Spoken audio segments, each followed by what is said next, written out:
Wel, fe wnaethon ni benderfynu creu fideo i godi ymwybyddiaeth staff am y Gymraeg am nifer o resymau. Un o'r prif resymau oedd ein bod ni wedi agor swyddfa newydd ym Manceinion gyda dros 150 o staff newydd, a mae cyfanswm o 1,000 o staff gyda ni'n gweithio ar draws y Deyrnas Unedig. Felly mae'n peth pwysig bod ni yn codi ymwybyddiaeth achos mwy na thebyg dyn nhw'n gwybod lot am y Gymraeg. A hefyd rheswm arall wrth gwrs oedd y pandemig a'r cyfyngiadau symud oedd dim modd i ni fynd o swyddfa i swyddfa. Felly fe benderfynon ni'r peth mwyaf hwylus oedd creu fideo ar-lein a bydde staff yn gallu cael gafel arno fe ar y fewnrwyd.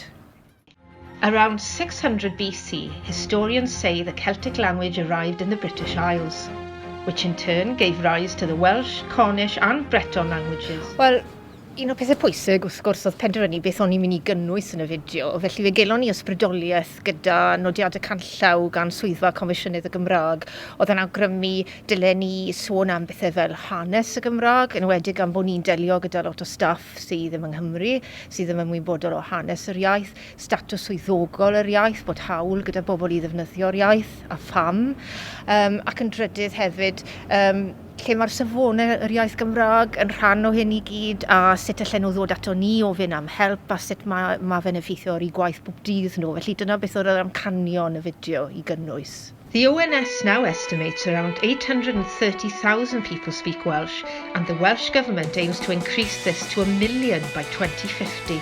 Welsh speakers use the language at home, at work, in schools and shops. It can be seen and heard on TV and radio, the Welsh Parliament and on signs throughout the country.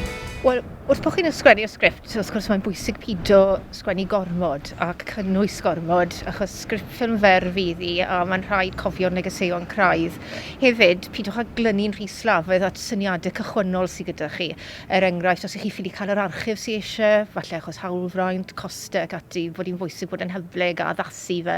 A weithiau, mae cyfyngiadau yn gallu helpu, achos o'n i wedi ffindio'r archif yn ddrud, o'n i wedi defnyddio ambell i archif o'n i wedi prynu, ond hefyd ffindo'n ni safle archif am ddim, Internet Archive, a hwnna'n gyfle gwych i gael defnyddio lot o glipiau fydden ni ddim rili di meddwl fydden ni'n gallu defnyddio, ond nhw wedi gweithio'n rili dda yn y ffilm, felly cofiwch fod yn hyblyg, mae hwnna'n beth rili bwysig.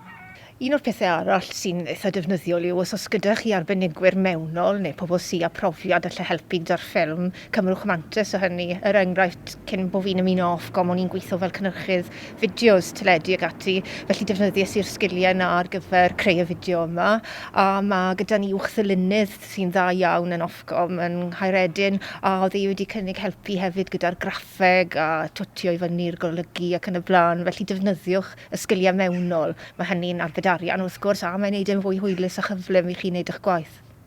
Wel, fe wnaethon ni gyhoeddi'r fideo ar rhyngrwyd newydd sbon Ofcom a'r ddydd Gwldewi yn y cornel Cymraeg, a cawson ni ymateb da iawn o'r staff, ond nhw'n gwerthfawrogi bod na dipyn o hiwmor yn y fideo, bod e ddim yn gorlwytho lot o wybodaeth sych, ond yn rhoi wybodaeth diddorol i nhw am hanes Cymru o bethau fel y Welsh Not, pethau nhw wedi clywed amdanyn nhw i'r frwydr dros sefydliaeth Prydain, a mae wedi bod yn galonogol iawn i gael siwrd fath o ymateb da. The Welsh language video, produced by Joanna and colleagues, was a huge hit at Ofcom.